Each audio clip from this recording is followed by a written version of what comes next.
Gracias por acompañarnos un día más en este ciclo de conferencias sobre mujeres republicanas, feministas y sindicalistas. Veo caras amigas, por lo tanto, gracias por acompañarnos. Eh, Nos va a acompañar musicalmente Nieves Sánchez, que es nuestra compañera en esta Besteiro, que además tiene esta acústica tan especial, cantando una canción de Mercedes Sosa. Pero yo antes quiero aprovechar que es el último acto de este año de la Fundación Progreso y Cultura para hacer una breve reseña numérica, simplemente, de toda la actividad frenética que hemos desarrollado durante el año 2023. Digo frenética porque hemos publicado un libro titulado Memoria Democrática, una necesidad para una ciudadanía informada y crítica, que ha sido presentado en cinco espacios diferentes. Hemos celebrado el 25 aniversario, además hemos entregado el 11º premio Fundación Progreso y Cultura a Antonio Chazarra, pocos tan merecidos como este. Hemos presentado 8 libros, incluso hemos hecho una lectura colectiva también con una actuación musical. Hemos hecho, veo por ahí a Alex Prieto, gracias a Literaula, un concurso de microficción y hemos entregado los premios también, acompañados de una actuación musical. Hemos realizado un homenaje a Saramago, que además ha venido el embajador de Portugal a acompañarnos, precisamente porque lo ha considerado muy interesante y fue una velada preciosa. Y otro homenaje a la generación del 27, 6 exposiciones. Mira, Domingo Huertes, que una de ellas ha sido Las Palas de la Memoria, una exposición maravillosa. 2 de ellas, además, fuera de la ciudad de Madrid, fuera de la Avenida América, que es el espacio de exposiciones que tenemos habitualmente en la Fundación. Tenemos en marcha un taller de teatro. Somos una fundación muy pequeñita a la que la Comunidad de Madrid dota con una subvención de 1.000 euros para todo. Por lo tanto, nos cunde el dinero. Pero yo creo que de lo que más orgullosa me puedo sentir es de que hemos celebrado 18 conferencias, muchas de ellas en esta escuela Julián Besteiro, que tiene tanta memoria detrás y que tiene tanto significado, que es la Escuela de Formación Sindical de la UGT. Por lo tanto, no tengo mucho más que decir, los números lo dicen todo y bueno, pues quería ponerlo en común tanto para las personas que estáis aquí como para las personas que habitualmente nos siguen por el canal YouTube de UGT Madrid. Aunque la sala se vea habitualmente eh, poco llena, sí después, durante la celebración de las conferencias y posteriormente, tiene muchas visualizaciones y van a más. Por lo tanto, nos vamos a animar a continuar retransmitiendo en directo siempre que quieran nuestros ponentes y a mantenerlo, estas grabaciones en la red para que puedan visualizarse tantas veces como se puedan visualizar, porque yo creo que es muy interesante que puedan estar asequibles y que puedan ser accesibles a todas las personas. Estas conferencias que, bueno, pues realmente a lo que vienen es a enseñarnos y a mostrarnos qué pasó en una época muy interesante y que se ha invisibilizado en el mundo educativo en la mayoría de los casos. Antes de dar paso a Nieves Sánchez, que es la que nos va a deleitar con esa canción de Mercedes Sosa, os voy a dejar después en muy buenas manos. La persona que nos acompaña más nueva, porque Antonio Chazarra le conocéis absolutamente de sobra, es el artífice de estas 18 conferencias que he mencionado anteriormente, porque es nuestro ideólogo, sí, nuestro ideólogo de la Fundación Progreso y Cultura. La mujer que nos acompaña es Yana Franco. Yana es actualmente la directora de los cursos de verano organizados por UGT en el marco de los cursos de verano del Escorial de la Universidad Complutense de Madrid. Es profesora de Economía Aplicada de la Facultad de Ciencias de la Información de la Universidad Complutense y además de profesora universitaria, es fundamentalmente amiga, compañera y una gran sindicalista reivindicativa y sobre todo con una gran conciencia de clase, que creo que es muy importante en el mundo de la universidad también tener a personas como ella que defienda un mundo mucho más justo y más democrático. No me enrollo más. Felices fiestas por si no me tengo oportunidad de decirlo posteriormente y seguro que vais a disfrutar ahora de la actuación de Nieves Sánchez. Muchas gracias.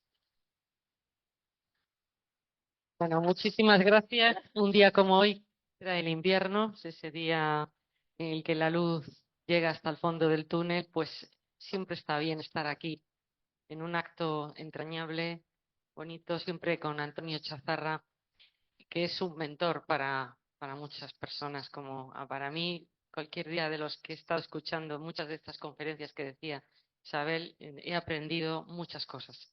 Y nada, era simplemente pues poner un poco de poesía, que yo creo que siempre la poesía nos ha acompañado en todo lo que es la transmisión de ideas, de lenguaje oral y de, por supuesto, conocimiento, ¿no?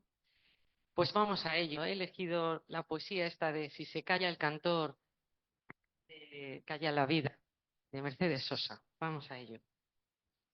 Si se calla el cantor, calla la vida, porque la vida es todo un canto.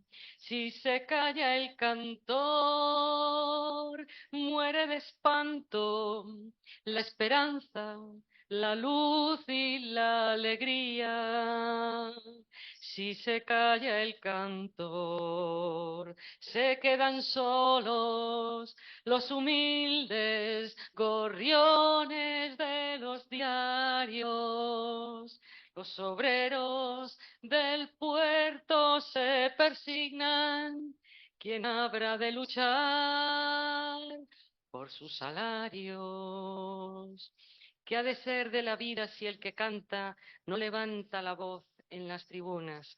Por el que sufre, por el que no hay ninguna razón que lo condene a andar sin manta. Si se calla el cantor, muere la rosa. ¿De qué sirve la rosa sin el canto? Debe el canto ser luz sobre los campos, iluminando siempre a los de abajo. Que no calle el cantor, porque el silencio cobarde apaña la maldad que oprime. Lo saben los cantores de agachadas, no callarán jamás de frente al crimen. Que se levanten todas las banderas cuando el cantor se plante con su grito. Que mil guitarras desangren en la noche una inmortal canción al infinito. Si se calla el cantor, calla la vida.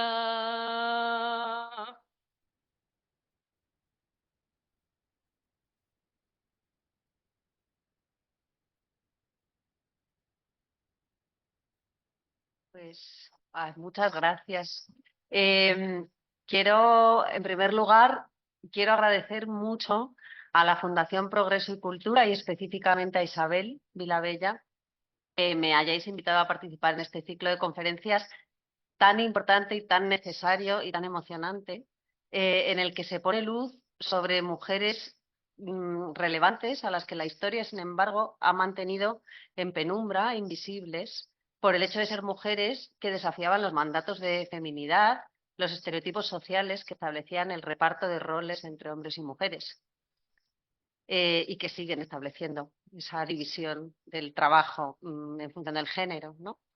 Reservando a los hombres la esfera pública, los puestos de decisión, la calle, las instituciones, las profesiones retribuidas y relegando a las mujeres a la oscuridad, a aquellas tareas que son igual o más necesarias para la reproducción social, las de cuidados, a las que sin embargo no se les daba ni retribución, ni reconocimiento, ni espacio público, ni poder. Y bueno, seguimos en ello, ¿no? Seguimos avanzando, hemos avanzado, pero en esa lucha estamos, ¿no? Durante la Segunda República fue un momento en el que indudablemente a las mujeres se nos reconoció el estatus de ciudadanía, digamos, el estatus de autonomía. Fue un gran avance, ¿no? Pero duró muy poquito tiempo. Fue casi un espejismo que se truncó por el golpe de Estado militar de 1936, como sabemos. Y siempre que miramos a esa época, yo miro con dolor y como con empatía, como cuando nos hablan de qué ha pasado en determinados países en los que ha habido retrocesos en los derechos de las mujeres y ahora lo vemos muy claro. Pero pensemos en España y pensemos en aquella época, ¿no? Esas mujeres que pasaron de golpe, y nunca mejor dicho, de tener derechos a volver a ese estado de minoría de edad civil que no les permitía trabajar fuera del hogar sin el permiso explícito de sus padres o de sus maridos o adquirir inmuebles en su nombre, a su nombre, perdón, y tantas otras cosas que a las mujeres nos estaban vedadas, ¿no? Por eso es tan importante hacer ejercicios de memoria como el que se ha hecho a lo largo de este ciclo y con el que vamos a hacer hoy, en este caso, enfocando, poniendo el foco en la figura de Concha Méndez. De Concha Méndez se dice que encarnó la modernidad tanto en su producción literaria como en su participación cultural y en su trayectoria vital. Fue poeta, autora teatral, guionista de cine, editora. Ella fue quien se encargó de editar durante la Segunda República las colecciones poéticas de la generación del 27 y de publicar sus creaciones en revistas literarias. Y en sus memorias ella misma señala que sin aquella labor editorial, sin aquellas publicaciones, probablemente no hubiese existido la unidad de grupo entre los poetas del 27. También fue, por cierto, campeona de natación y amiga de Federico García Lorca, Rafael Alberti y Maruja Mayo, entre otras amistades, en aquellos ambientes artísticos del Madrid de los años 20, ese Madrid moderno que en nada se parece al Madrid lúgubre, ramplón, inculto, en que se convirtió después de la Guerra Civil. Concha era una de esas pocas y privilegiadas, pero en todo caso incipientes mujeres modernas. Las modernas, en su mayoría, pertenecían entonces a familias burguesas o de clase alta, como es lógico. Quien tiene que dedicar su tiempo a conseguir su sustento y el de su familia de manera perentoria y obligatoria no tiene tanto tiempo ni tanta energía para romper las barreras impuestas a las mujeres. En todo caso, Concha Méndez fue una de esas mujeres que no se conformaron con la trayectoria vital prediseñada para ellas, ennoviarse, casarse, cuidar de la familia, sino que desafiando el orden social, poco a poco consiguieron romper con el estereotipo tradicional de mujer y de mujer y acceder a la educación, a la cultura, al mundo profesional y lentamente también al espacio público y al espacio político. Tras la Guerra Civil, cuando estaba exiliada en México, Méndez fue olvidada 2 veces. Fue olvidada por roja, por republicana y por mujer. Una de sus nietas ha dejado escrito cómo, estando en el exilio, ella recuerda que solían visitarla en su casa para preguntarle sobre sus contemporáneos, pero apenas se interesaban por su propia obra poética, ¿no? Como para la mayoría de los escritores republicanos, el exilio supuso para ella, para Concha Méndez, una falta de reconocimiento público de su figura, pero además en su caso concurría la circunstancia de ser mujer y de estar casada con un poeta que sí que era célebre, era la mujer de Manuel Alto Laguirre. También sufrió el juicio social que le reprochaba tener demasiada personalidad, ser demasiado extravagante, actuar con demasiado protagonismo, reproches que a los hombres no se les hacen, sino que suponen reconocimiento, cuánta personalidad tenía, pues no sé, Salvador Dalí, ¿no? Y sin embargo a ella, incluso sus propias prologuistas con buena intención, le reprochaban esos rasgos, ¿no? En definitiva, la obra y la figura de Concha Méndez han estado en la oscuridad. ¿Quién la ha estudiado? ¿Alguien de los aquí presentes y de las aquí presentes la ha estudiado en el libro de Lázaro Carretero? ¿Os acordáis? Y Manuel Alvar, que estudiamos en el cole. Estudiamos la generación del 27 y todo eran señores, ¿no? No es hasta los 90 cuando la poesía de Méndez comienza a recibir atención crítica en el marco de los estudios feministas y de la reevaluación del canon literario español. Y ahí, en ese momento, a partir de ese momento, es cuando se la empieza a situar como parte de la generación del 27, junto a otras autoras también silenciadas como Ernestina de Champurcín, María Teresa León, Rosa Chacel, Zenobia Camprubí, Josefina de la Torre, Maruja Mayo y María Zambrano. Así que aquí estamos hoy para conocerla un poco más, conocerla en profundidad, de la mano de Antonio Chazarra Montiel, a quien tengo el placer de presentar o representar, ¿no? Porque, para que cuanto antes nos hable sobre Concha Méndez como paradigma del cambio social republicano. Diré de él, de Antonio, que nació en Águilas, Murcia, que es ensayista y conferenciante, profesor de Historia de la Filosofía y que ha colaborado en revistas como Cuadernos de Pedagogía, Comunidad Madrileña, Ámbito Dialéctico, de la que fue director. Participando Escuela Entre Letras Digital, El Obrero, Panacea y Paideia, así como en diversos diarios y semanarios. Es autor de numerosas colaboraciones y escritos en obras colectivas. Por ejemplo, en el libro Pablo Iglesias, Madrid y su tiempo, coordinado por Luis Gómez Llorente, autor del ensayo Pablo Iglesias, una voz comprometida. Es uno de los autores del libro coordinado por Manuel de la Roche, Antonio Sánchez Mases, Luis Gómez Llorente, Educación Pública y Socialismo. Sus últimas colaboraciones en publicaciones han sido en la coordinación de Francisco Largo Caballero, Un deber de memoria, publicado por UGT Madrid, y con 2 capítulos del libro Memoria Democrática, una necesidad para una ciudadanía informada y crítica, editado por Fundación Progreso y Cultura en colaboración con UGT Madrid. Ha participado en numerosos congresos y simposios, tanto nacionales como internacionales, y ha impartido cursos en diversas universidades españolas e italianas. Desde el 91 hasta el 2007 fue diputado de la Asamblea de Madrid y portavoz de Cultura y Asuntos Europeos. Ha coordinado cursos y seminarios de memoria histórica, actualidad del marxismo, personajes que transformaron España, o Buero Vallejo, entre otros. Ha sido también coordinador de los ciclos organizados por esta casa, por la Fundación Progreso y Cultura, Miguel de Cervantes y William Shakespeare, 2 cumbres de la literatura universal en el 4º centenario de su muerte, Marx Hoy, los 5 ciclos que se han celebrado, y varios ciclos también sobre Benito Pérez Galdós o Emilia Pardo Bazán. Fue presidente en la sección de Filosofía del Ateneo de Madrid y vicepresidente del Ateneo. Y ya, sin más, os dejo con él para que nos hable sobre Concha Méndez como paradigma del cambio social republicano. Gracias.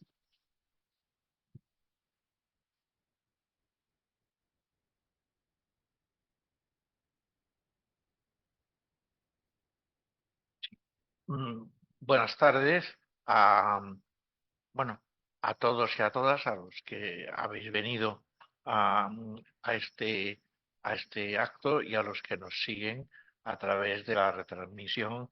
Y una de las cuestiones interesantes es que los ciclos de conferencias que se celebran en esta casa quedan en el fondo documental de la Fundación Progreso y Cultura y de UGT para poder ser consultadas. Bueno, pues gracias, Yana. Ya era hora de que coincidiéramos en alguna en alguna ocasión por la magnífica presentación que has hecho. Incluso es una síntesis de, digamos, de las líneas maestras por las que se movió Concha Méndez. Y yo voy a, bueno, en una intervención que quiero que sea razonable en el tiempo, a hablar de algunos aspectos de Concha Méndez que me parecen representativos y significativos. Es imposible abarcar todo el conjunto de su obra. Decía Voltaire, y no le faltaba ninguna razón, la mejor manera de ser aburrido es querer decirlo todo de algo o de alguien. De modo que lo que haré será seleccionar unos rasos. Bien, la figura de Concha Méndez, eh, por lo que ya ha dicho Jan, y por sus propios méritos, es alguien que urge visibilizar, reconocer y admirar. Efectivamente, hasta bien entrados los años 90, permaneció en el más absoluto silencio. Desde entonces sí ha habido algunos intentos parciales y, digamos, no excesivamente amplios. Lo último, Manuel Espín, que probablemente dijo que se pasaría, tiene un libro en imprenta que va a aparecer que lleva por título, no recuerdo exactamente si son 25 o 27 mujeres de esta, y una de ellas es Concha Méndez. Y ahora hablaré también de dos profesores que han hecho un estudio en el que también incluyen un perfil biográfico de una obra teatral de Concha Méndez, porque el teatro de Concha Méndez está prácticamente por estrenar, prácticamente íntegro, ¿no?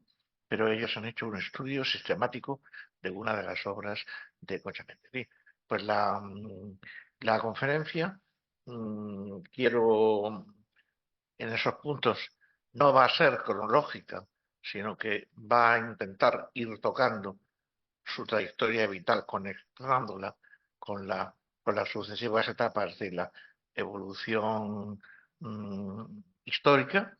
Va a abarcar, digamos, los cambios generacionales que se estaban operando en la España de su tiempo, cómo era Concha Méndez, su carácter, su amistad, su círculo, cómo era la España de su tiempo, qué características tenía, su exilio en Santo Domingo, en Cuba, en Argentina, en México, su largo exilio en los distintos lugares, y algunas pinceladas sobre su poesía y su teatro.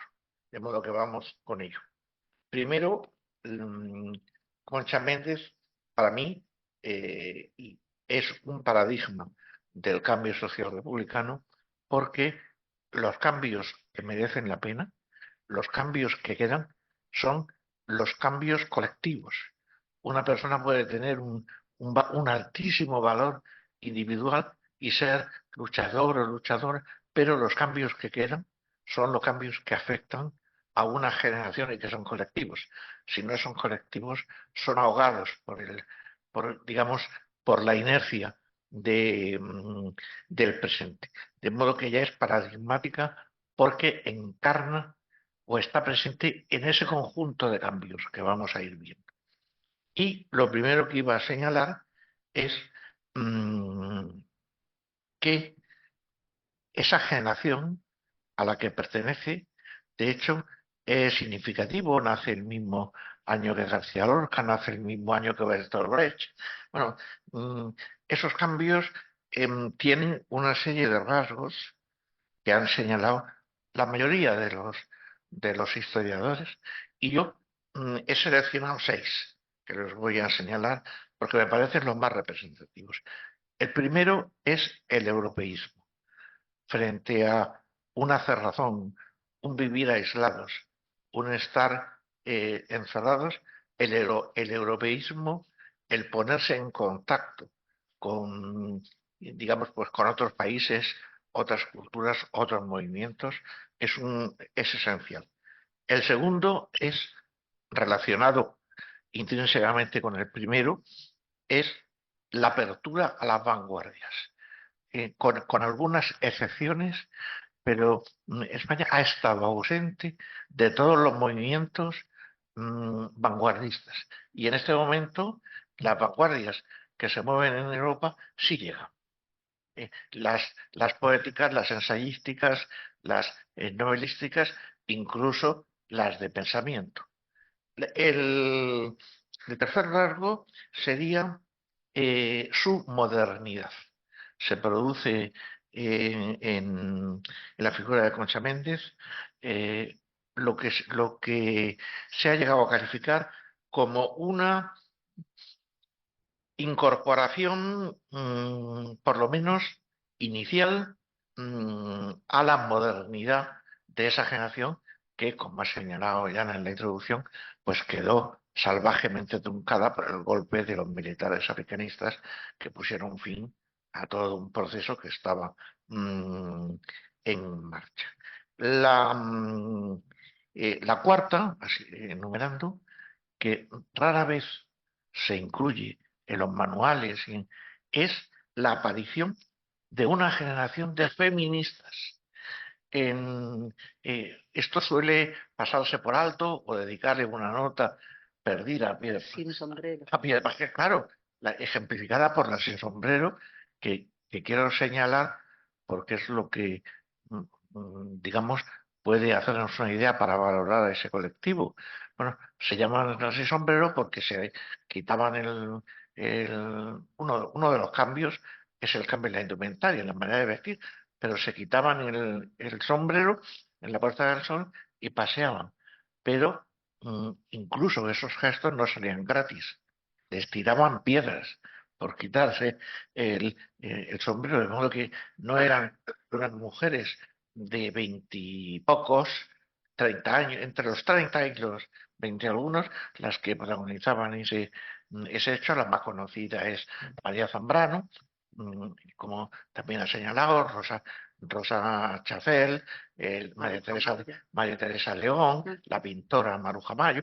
Bueno, este grupo, y eran apedreadas por los clericales, anticuados, fanáticos y dogmáticos, los representantes genuinos del atraso español. La siguiente característica es que es un periodo de reformas políticas y sociales. Con la República se acelera, pero incluso antes de la República aparecen los primeros intentos de llevar a cabo ciertas reformas políticas y sociales, y señalar que el ciclo este en el que estamos se llama feministas, republicanas y sindicalistas. Concha Méndez, como la mayoría de las sin sombrero, era feminista. Ahora veremos algunos de los puntos. Era republicana, pero no tiene el marchamo de clase porque pertenecía a una familia burguesa, y el cambio lo llevan a cabo mujeres que por una parte son burguesas que se incorporan a este movimiento, y por otra parte las procedentes del anarquismo, del socialismo y de los movimientos sociales.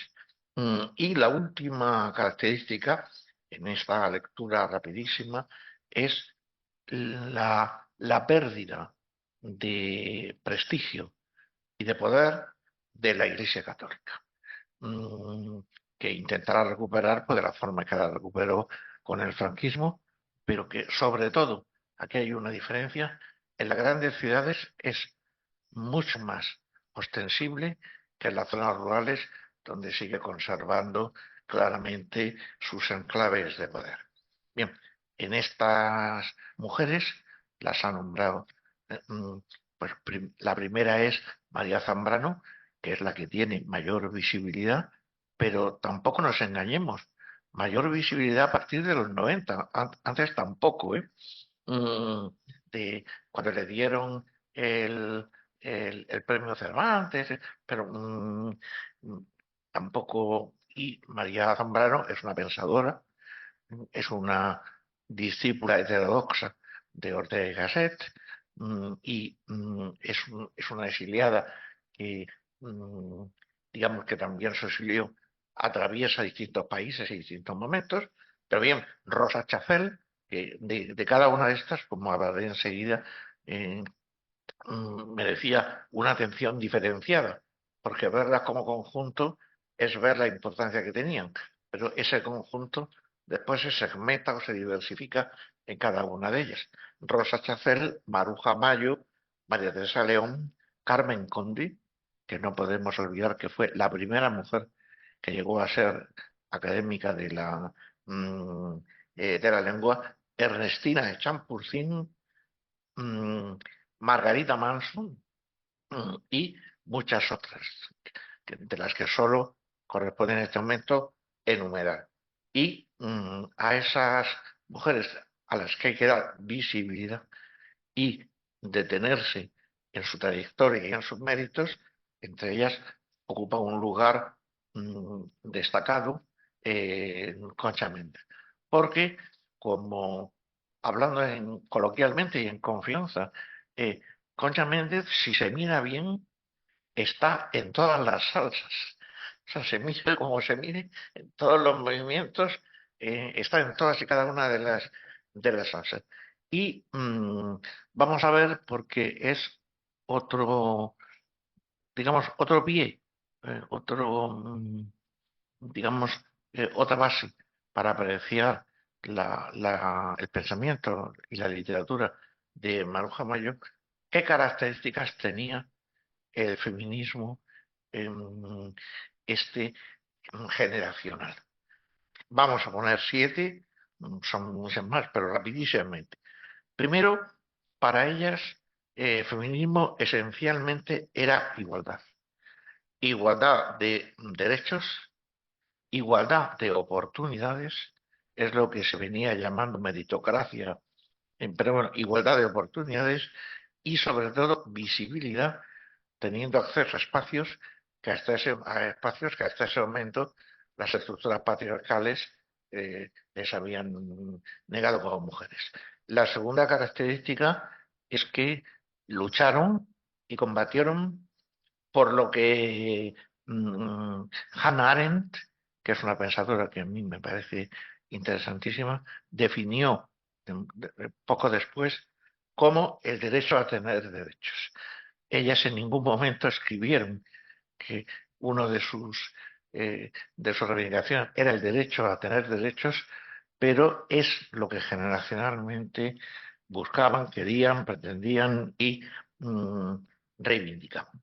Bien, pues el tercer, bueno, frente a la reclusión y al enclaustramiento en la vida privada, creían en la necesidad de ocupar espacios públicos mm, que hasta ese momento habían permanecido absolutamente inaccesibles. Había estado prohibido. Comento esto mm, para... hay un año que creo que es interesante que lo tengamos en la memoria, que es 1910. 1910 es el año en que se permite el acceso de la mujer a la universidad.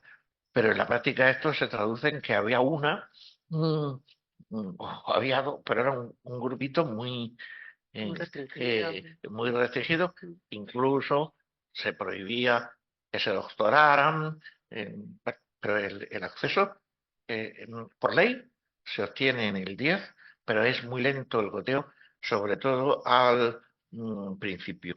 Y se proponían, y esto sí está presente en sus textos, desmontar la opresión de las estructuras patriarcales.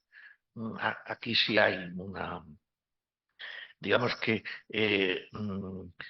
una declaración expresa de lo que pretendían con esa lucha. Ellas lo suelen denominar vencer la fuerza de la costumbre y de las costumbres. Ese vencer la fuerza de la costumbre y de las costumbres era poner, poner en entredicho, poner en cuestión las normas patriarcales. Otra cuestión, otro aspecto que simplemente enuncio, pero que es interesante, es que admiraban a las sufragistas especialmente a las británicas. Conocían el movimiento sufragista y en ese sentido recogían el testigo de mujeres, digamos, de generaciones anteriores. Por ejemplo, tenían una admiración por los textos de Emilia Pardo Bazán, en los que se muestra más beligerante en el feminismo, y en varias de ellas aparecen unas referencias positivas y, de luego, muy justas a la Concepción Arenal. Eran otra. Y la situación era asfixiante, no tenían derechos políticos, por supuesto el derecho al voto, la historia es sobradamente conocida, no lo obtuvieron hasta la República con esa, digamos, con ese enfrentamiento, con esas luchas internas de no dudaban en que había que conceder el voto, pero los partidarios de hacerlo de inmediato o de posponerlo. Pero no tenían derechos sociales ni derechos laborales. La ausencia de derechos laborales era palmaria y los derechos sociales pues no podían abrir una cuenta a su nombre, firmar un contrato, bueno, todos la negativa a esos derechos. Y, por supuesto, la costumbre les impedía el acceso a las academias, el conocido con Emilia Pardo Bazán es notorio, y estaban tuteladas, pasando la tutela del padre al marido y, en el caso de que faltaran los dos, al hermano. No que nunca eran depositarias, eran sujeto titular de derechos. Y tuvieron el coraje y el valor de rebelarse enérgicamente, con rebelarse hasta donde fue posible frente a esas estructuras. Bien, ahora veamos algunos rasgos de Concha Méndez. Era vitalista, tenía carácter, tenía genio, era independiente, era rebelde y, como es muy importante este aspecto, la rebeldía empieza en casa, porque les habían marcado una ruta, y entonces lo primero que había que enfrentarse es al papel que la sociedad, pero en segundo lugar, al papel que la familia tenía reservado.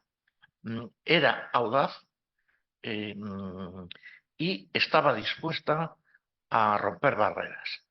Como también apuntaré más tarde, era moderna hasta donde podía serlo.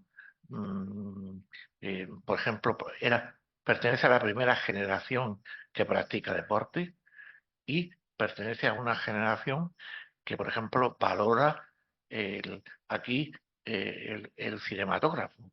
El cine es una de las características del 27 y las mujeres ella es de la generación que valora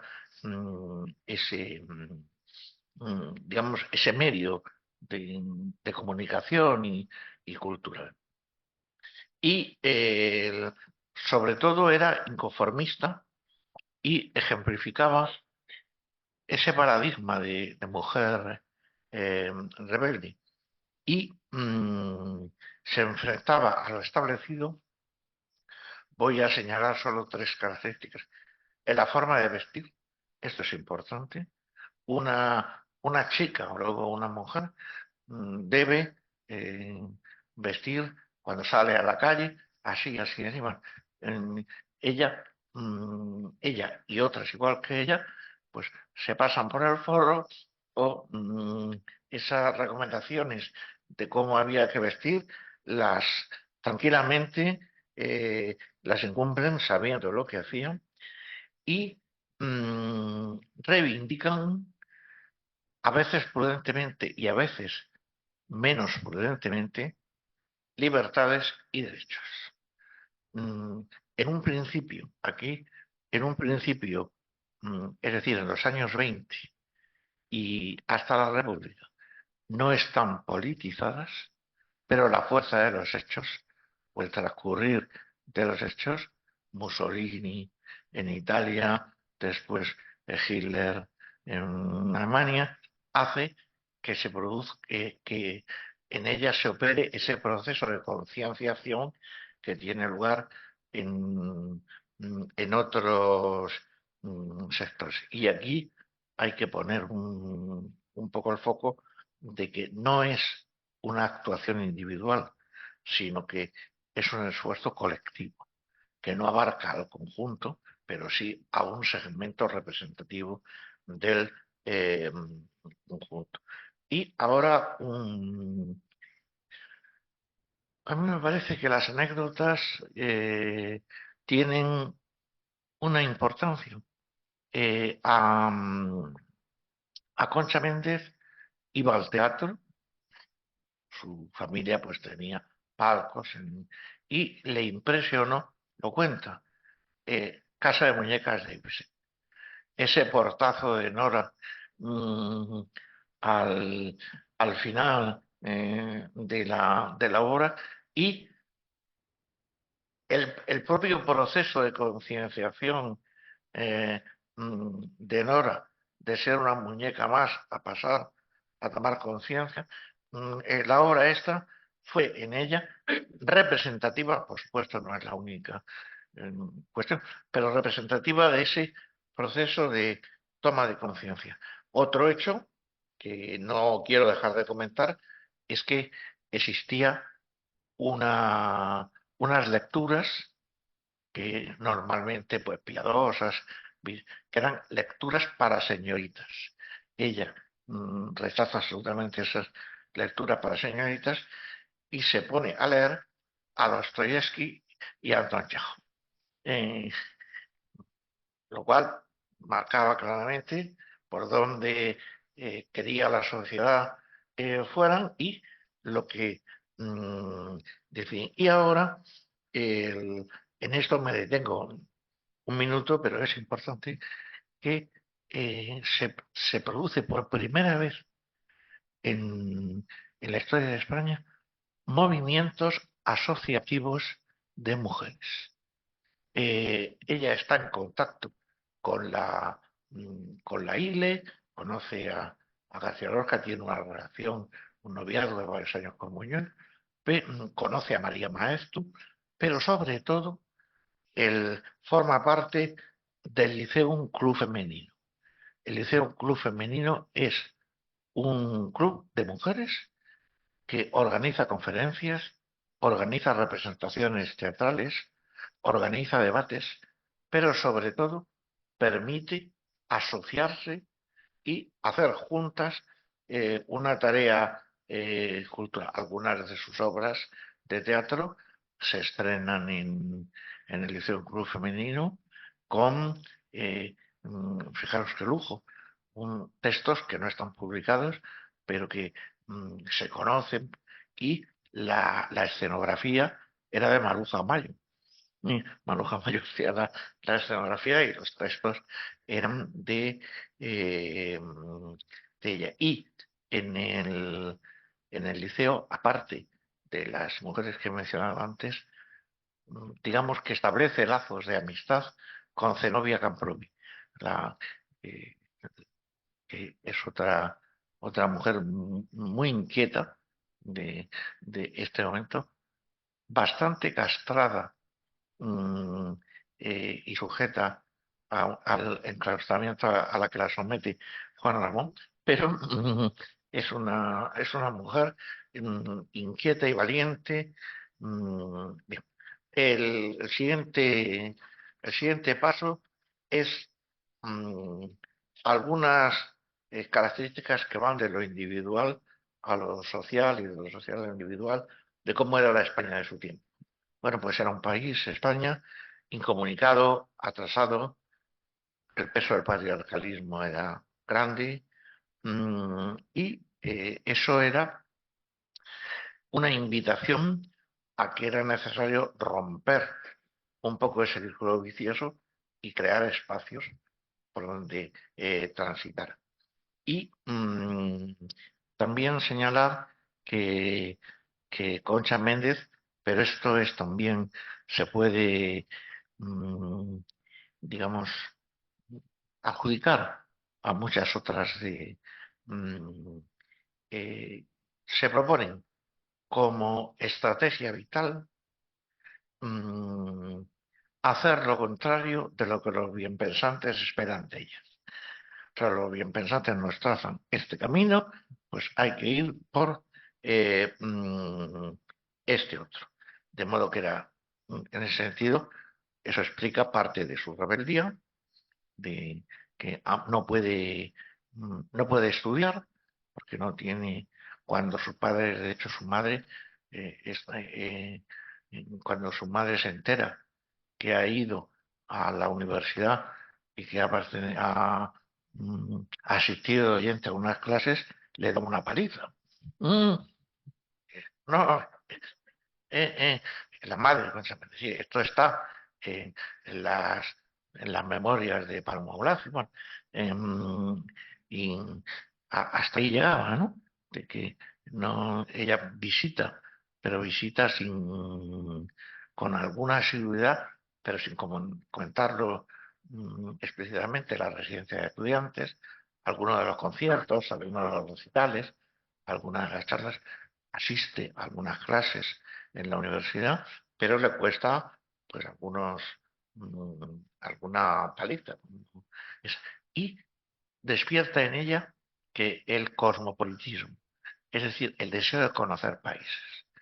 Ella, el primer país que tiene la oportunidad de visitar es Inglaterra, pero después da el salto a Argentina, y quiere visitar, quiere conocer, quiere salir del cascarón y tener un mundo más amplio. Y después señalar que es incomprensible cómo los autores de tratados, de antologías, no han señalado o no han incluido algunas de estas mujeres como Concha.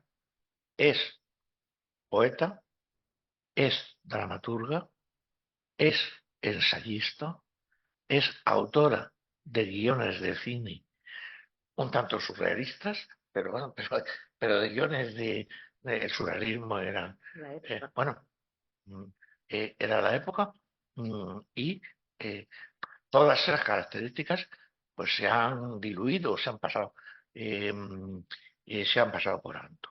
Y ahora otro gesto quiero poner de manifiesto para que se valore la valentía, es que aparece la antología de poesía de Gerardo Diego, poesía española, mm, que ha sido emblemática, la- la- un libro comentado, un libro considerado señero y un libro que posteriormente se continuó editando en el franquismo.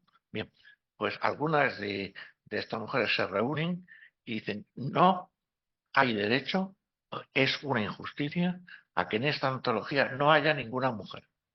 Y entonces Rosa Chacel, María Zambrano, ella misma, van a ver a Gerardo Diego, que es, digamos, de la parte más conservadora del 27, pero que los que lo han conocido señalan que tenía un talante dialogante y que escuchaba.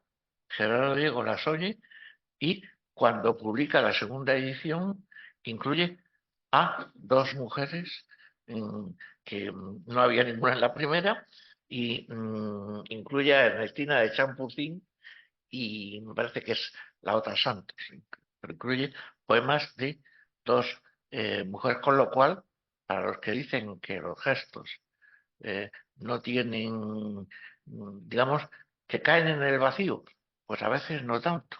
Hay gestos valientes que tienen consecuencias. Y uno de ellos pues, fue el de quejarse ante Gerardo Diego y conseguir que incorporara poemas de mujeres. Y podríamos decir que Concha Méndez se atrevió a pensar y a vivir de otra manera. Y a no aceptar el rol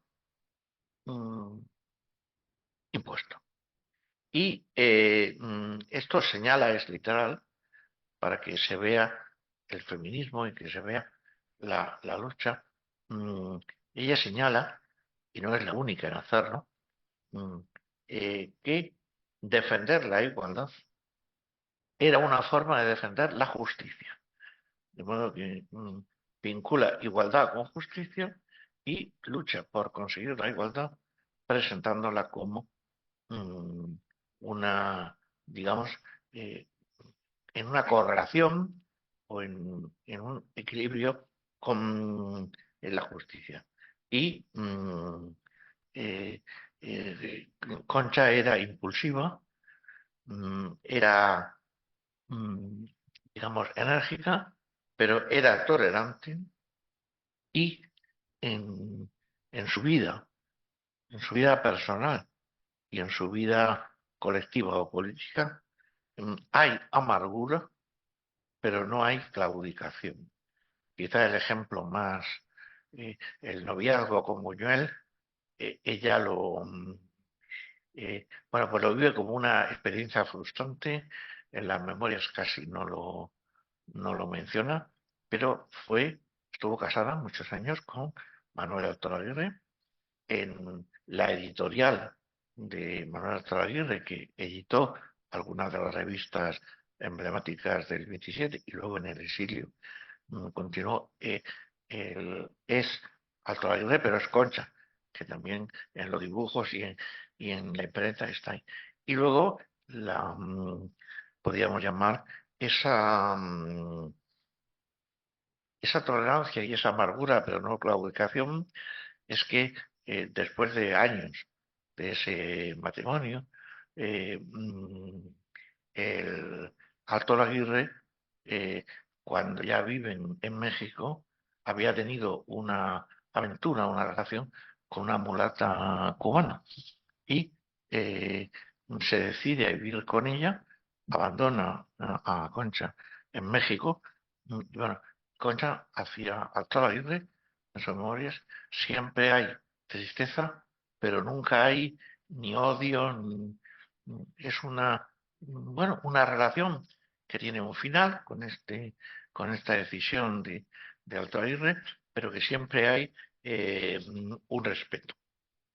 Bien, y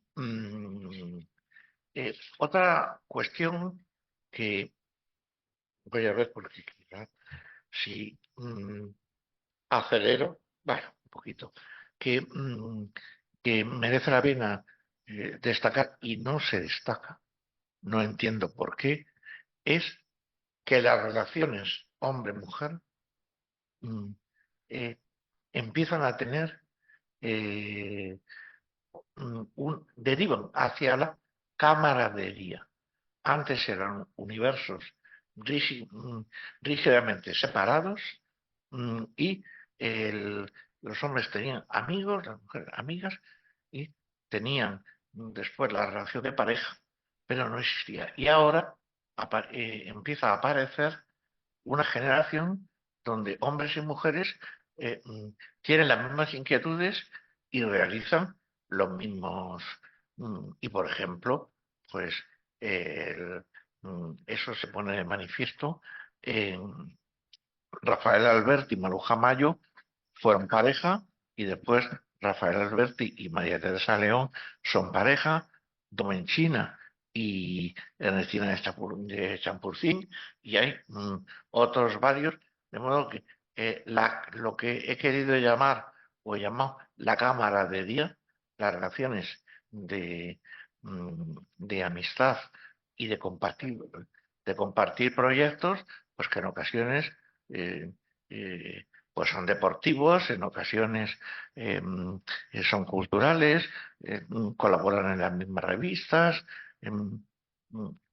Existe por primera vez, se da en esos años, digamos, 20, a partir del 25 especialmente, hasta la proclamación de la República.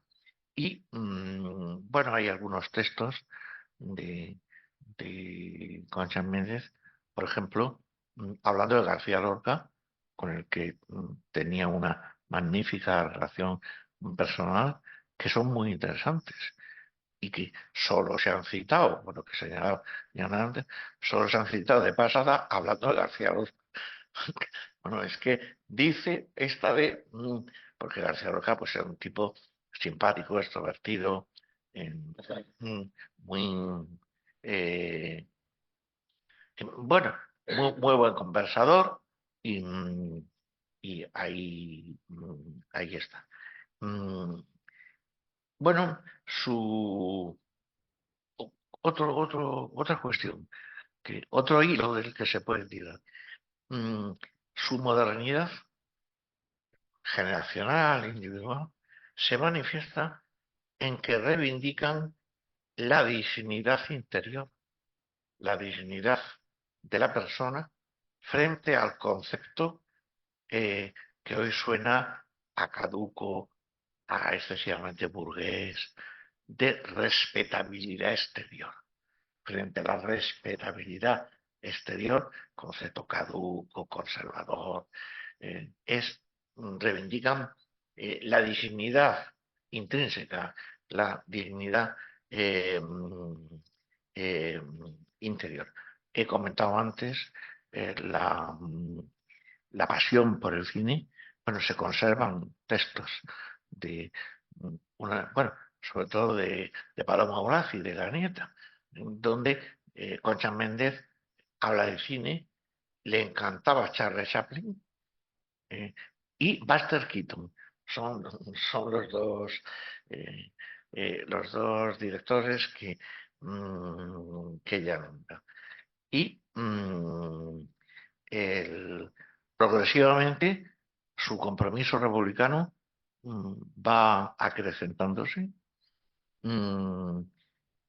y cuando bueno, el gobierno se tiene que trasladar a Valencia, ella no duda en salir. Manuel Azaguirre y ella no dudan en salir, de modo que participan de los valores, los ideales de la República, de las humillaciones, de la persecución y del exilio, sin estar más próximos a unas figuras o a otras, pero ni ella ni Alto Aguirre tienen filiación política. En aquel momento la mayor parte de los comprometidos con el 27 tienen una afiliación política comunista, pero ni Alto Aguirre ni ella son republicanos, pero comprometidos con la República, que eso tiene en este momento su importancia. Comprometidos con la República quiere decir comprometidos con la democracia representativa frente a las derechas y las izquierdas, que son dos sistemas totalitarios. Algunos del 27 apuestan por la República, por la democracia representativa. Y tampoco esto se destacó mucho. Parece que fue una lucha de frentista entre dos, y no señalan que hubo también un compromiso republicano que no necesitaba, que no se manifiesta en la adquisición de un carnet, como tuvo Alberti, como tuvo María Teresa León, como tuvieron otros varios. Quizá de los no adscritos, ellos, Alto Aguirre y Concha Méndez y Cernuda. Cernuda participa en y Maruja Mayo y María Zambrano. Ellos participan en las misiones pedagógicas, ellos participan en la línea política y cultural de la República. Ellos son amigos, pero no tienen esa adscripción. De hecho, lo de Luis Cernuda es interesante. Cuando Luis Cernuda, que era una persona muy sensible y sufrió mucho, se encuentra en México, murió en la casa de Concha Méndez. De modo que Concha Méndez, que era una jabata organizando ayuda a los exiliados y a los que carecían de medios, hacía libros, publicaba revistas, a Cernuda lo acogió y de hecho falleció en su casa en México. Por eso esa demócrata convencida que creía en la democracia burguesa, hay que recordarlo en tiempos donde los populismos y los conservadurismos, hoy creo que estamos todos horrorizados por haber visto en qué quedan o en la primera manifestación de las bravuconadas de Milei. De lo que puede llegar a romper la motosierra. Bueno, ella reivindica la democracia como un sistema donde se garantizan y se respetan las libertades y se opone a la dictadura y se manifiesta también favorable a, a que en las estructuras políticas haya un funcionamiento de abajo arriba y nunca de arriba abajo. Esto también lo pone de manifiesto. Bien, pues hay que decir unas notas brevísimas del exilio. Entre los exiliados hay lo que podríamos llamar socorro mutuo. Algunos,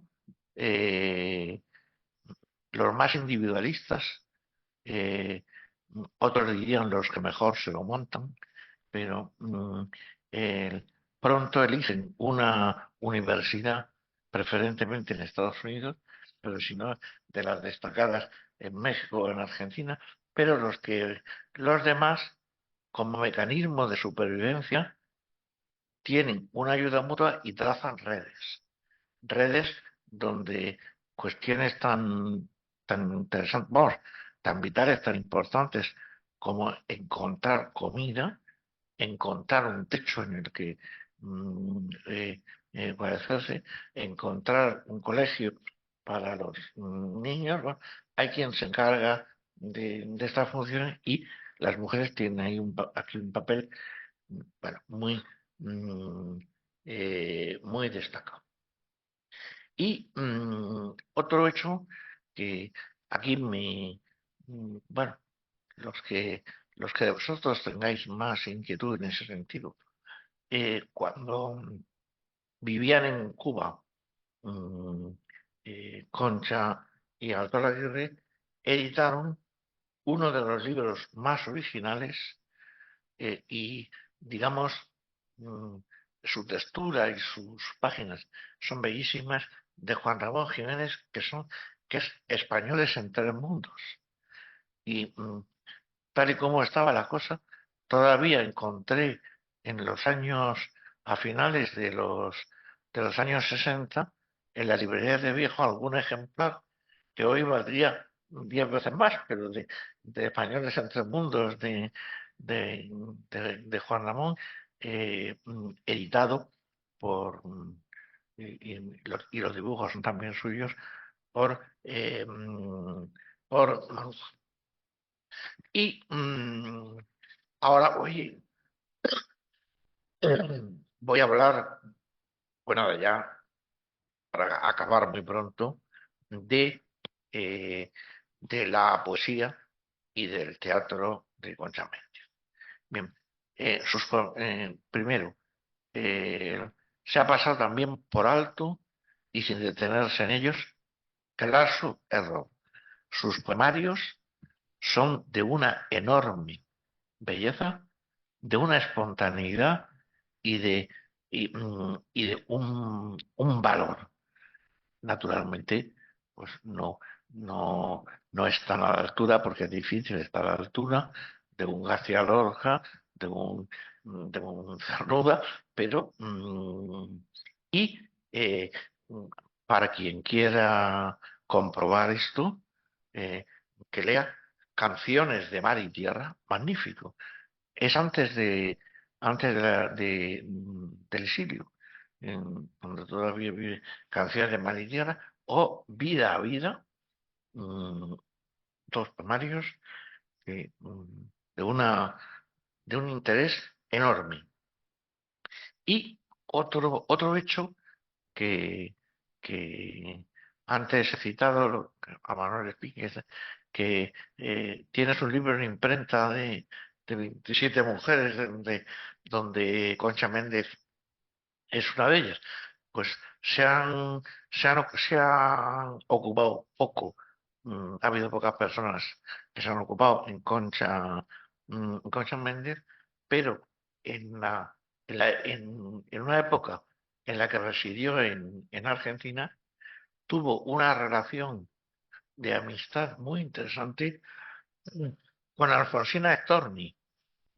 Y Esto no es que alguien lo cuente, es que se conserva un epistolario, cartas de Alfonsina a Concha, cartas de Concha a Alfonsina, y la relación con Alfonsina Storni está ahí.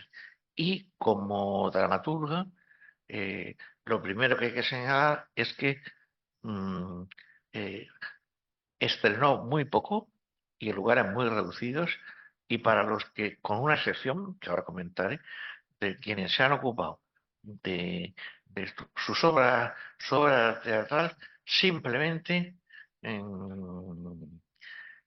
bueno, no existe, o todo lo más se menciona a pie de página, bueno, y hay su faceta de dramaturga, donde hay aquí un aspecto que bueno, que lo quiero señalar, donde junto con Elena Fortún, que es otra mujer, se la considera autora para niños.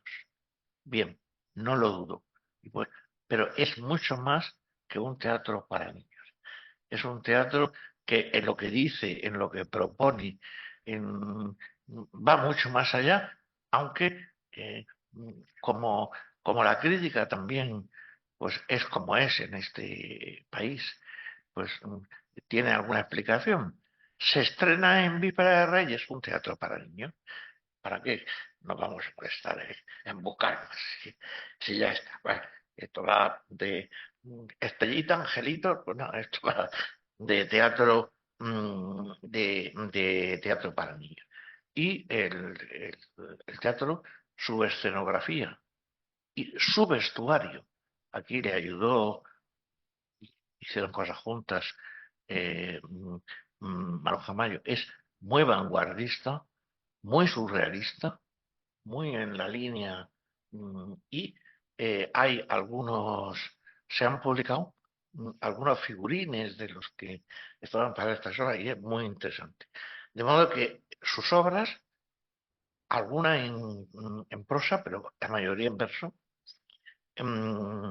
y una de ellas, la que a mí me parece que, que merecería una sesión monográfica, ¿no?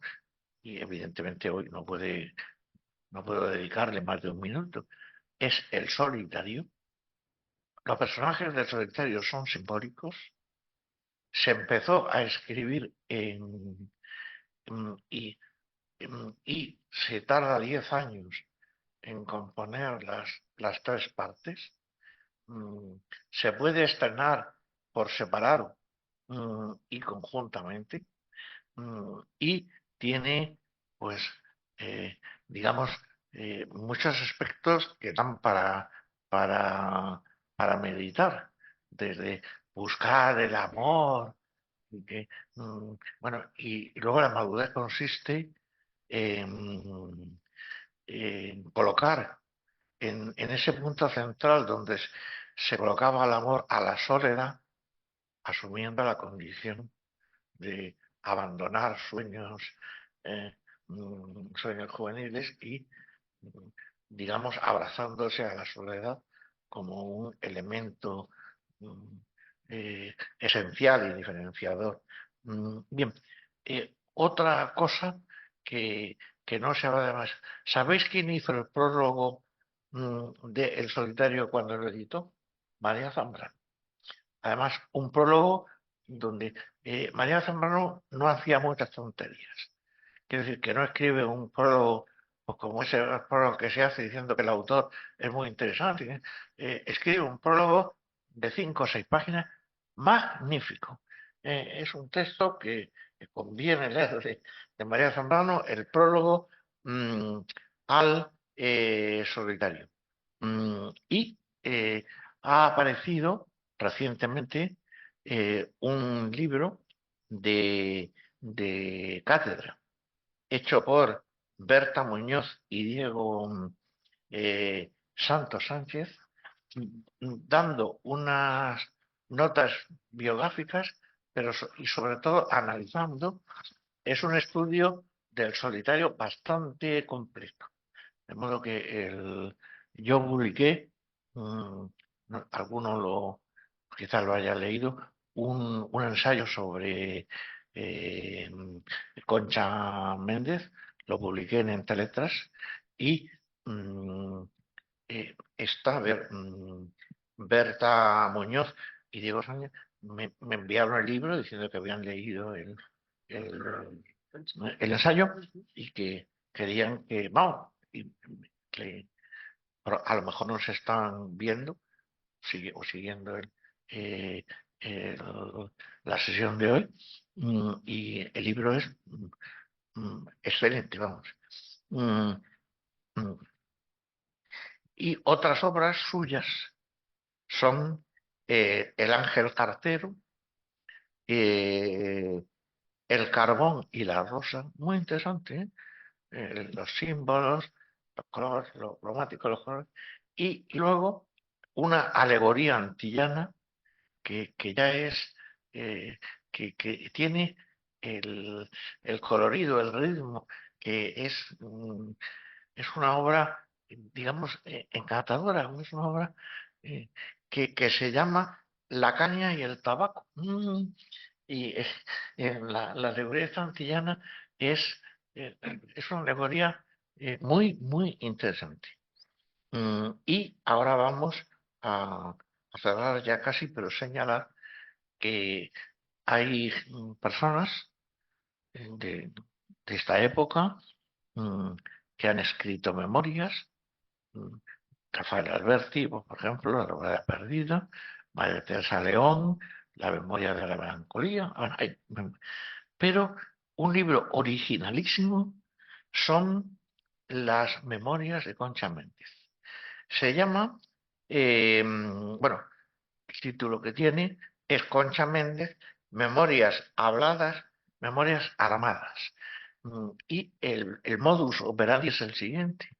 El Paloma Ulazzi, que es Paloma Ulazzi Alto Laguirre, que es su nieta, habla con Concha Méndez, cuando ya Concha Méndez es una mujer mayor. La cabeza le funciona, ¿eh? Tiene bien, pero ya tiene algún despiste, bueno, y entonces durante horas habla y habla y habla. Y la nieta Paloma digamos que graba o recoge el contenido de las cintas y arma mm, esas memorias, memorias habladas, memorias armadas. mm, Está por si alguno de vosotros hay una edición, tampoco es que se hayan dado prisa, pero hay una edición en castellano de la editorial Mondadori de 1990. Que prisa tampoco. Pero bueno, se ha editado por fin Memorias Habladas, Memorias Armadas de, de esa. Son memorias, es autobiografía, son vivencias, son comentarios. Es también muy significativo. Es, digamos, negarse a contar aspectos de su vida que no le apetece. Por ejemplo, Buñuel. De Buñuel pues, dice que era un machista, que, bueno, que era, pero no, prácticamente, sin embargo, de Altonario sí. Y de toda este conjunto de vivencias y de etapas, sí que lo recoge. mm, es, es interesantísimo el libro de Paloma Eulalia Altonario. Y los trozos de vida están ahí. Y es un libro pues prácticamente insustituible. Y ahora un minuto y cierro, por si, eh, eh, no sé, queréis que me extienda un poco más en algo, o que es un deber de memoria, primero, dar visibilidad a figuras como la de Concha Méndez, que ha tenido poquísima. Es una profecía facilita.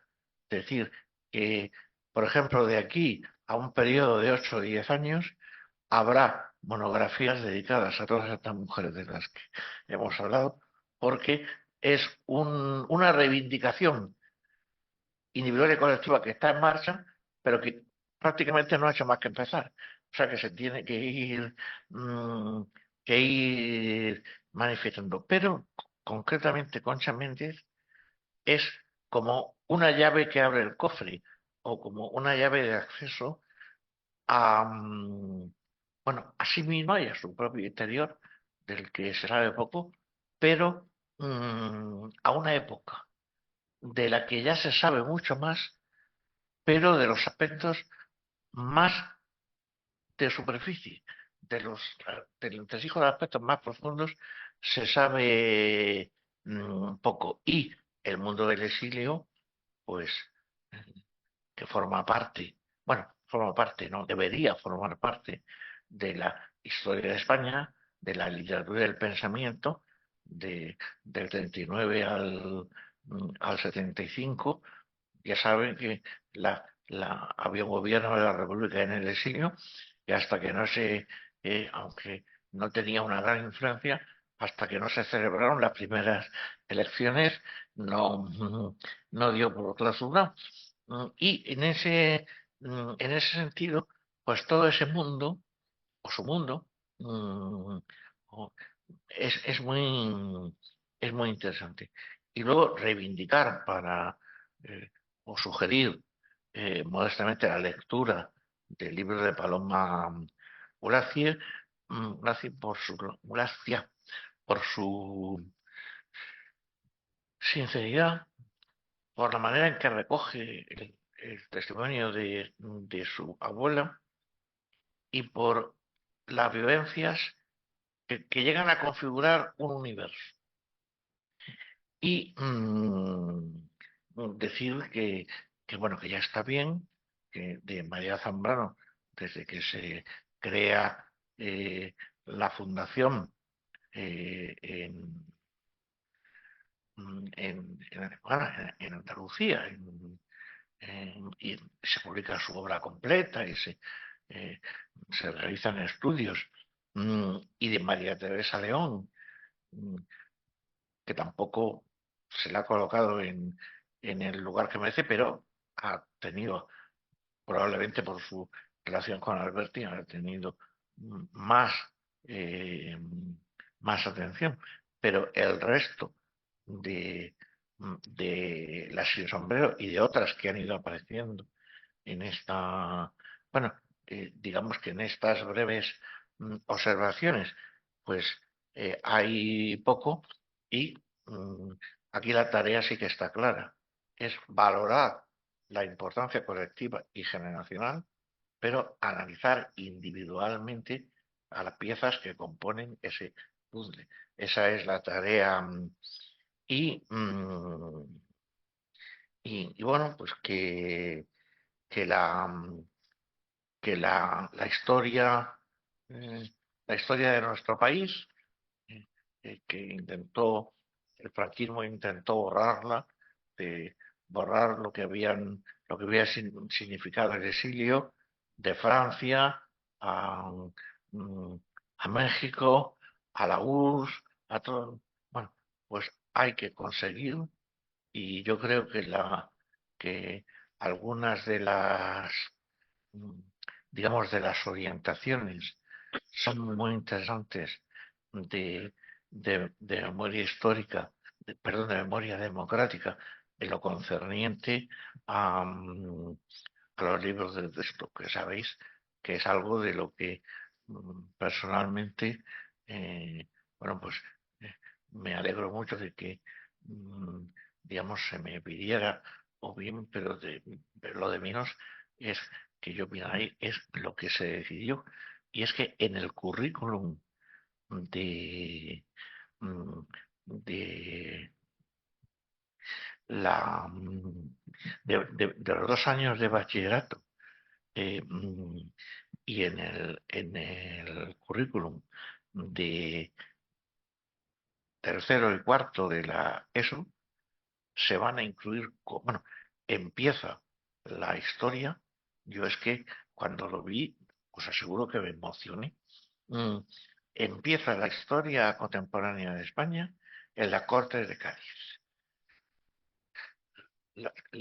Es de lamentar que nuestros alumnos pues no supieran quién era Viriato, quién era Indíbil, quién era Mandonio, pero bueno, de las Cortes de Cádiz. Y hay unidades específicas para la dictadura de Primo de Rivera, la República, separada de la guerra civil, con el significado que tiene. Es decir, la guerra civil fue una consecuencia separada de la guerra civil de la posguerra, de la dictadura franquista y de todo lo que y de la transición. Bueno, pues solo queda un pequeñísimo problema, que es que quién la imparte, porque hay profesores de historia que son marcadamente nefastos y que teniendo en cuenta, pero si se imparte medianamente bien, el que de alguna manera empiece ahí y tenga estas unidades, da un espacio para, digamos, trabajar ahí. Bueno, y ahora sí que eh, termino pues agradeciéndole a Isabel su dedicación permanente aquí, agradeciéndonos a vosotros y a vosotras vuestra presencia y con, digamos que con sumo gusto mm, le paso el micrófono y espero